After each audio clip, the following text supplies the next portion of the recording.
Private nursing home সকলে তেওঁলোকে মানুহক মৃত্যুৰ পিছত মৃতদেহ টকা দিব নোৱাৰাৰ অভিযোগত মুকলি কৰি নিদিয়ে।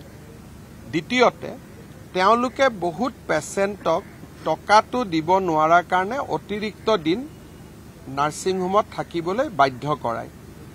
মই স্বাস্থ্যমন্ত্ৰী ডাঙৰীয়াক কৈছো যে এটা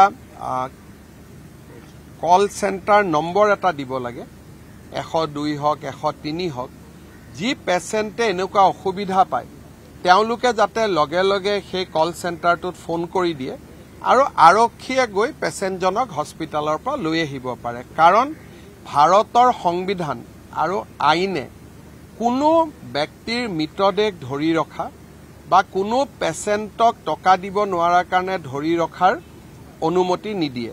কোনোবাই যদি আপোনাক পইচা দিয়া নাই আপুনি চুক্তি কৰিব, আদালতত যাব, তেওঁৰ ঘৰ ক্ৰক কৰিব, তেওঁৰ গাড়ী ক্ৰক কৰিব, বেলেগ কথা।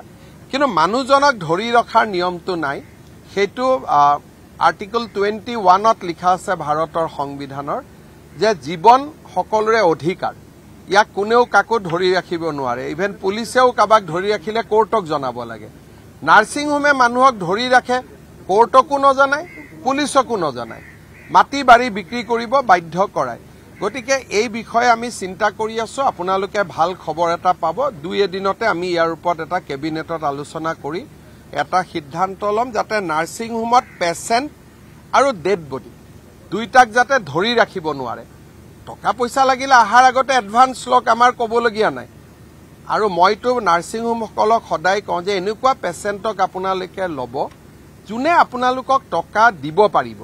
দুখীয়া মানুহবিলাকক পেচেণ্ট হিচাপে আপোনালোকে নল'ব, পিছত অশান্তি হয়, আপোনালোকেও পইচা নাপায়, কাবাক ধৰি ৰাখিব লাগে, মাটি কম দামত গৈ বিক্ৰী কৰি আহিব লাগে। গতিকে এই ব্যৱস্থাটো ভাল নহয়। এই ক্ষেত্ৰত আমি কঠোৰ সিদ্ধান্ত আমি ল'ব গৈ আছো।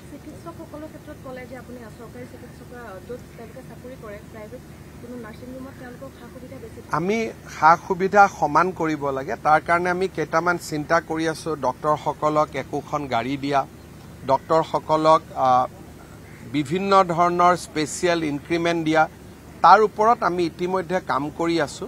আৰু সেইবিলাক কথা ডক্টৰসকলে জানে আৰু জানে কাৰণে ডক্টৰসকলে আমাৰ তাত জইন কৰিছে। যেনেকৈ এতিয়া আমি যোনে মেডিকেল কলেজত যোগদান কৰিব তেওঁলোকক আমি ফৰেনৰ ট্ৰেইনিং 2 বছৰৰ মূৰত, 1 বছৰৰ মূৰত নেশ্যনেল ছেমিনাৰ, 2 বছৰৰ মূৰত ফৰেন ছেমিনাৰ জইন কৰাৰ লগে লগে এখন গাড়ী আমি বহুতবিলাক সুবিধা দিছো কাৰণে আজিকালি মেডিকেল কলেজত ডক্টৰসকল আহে।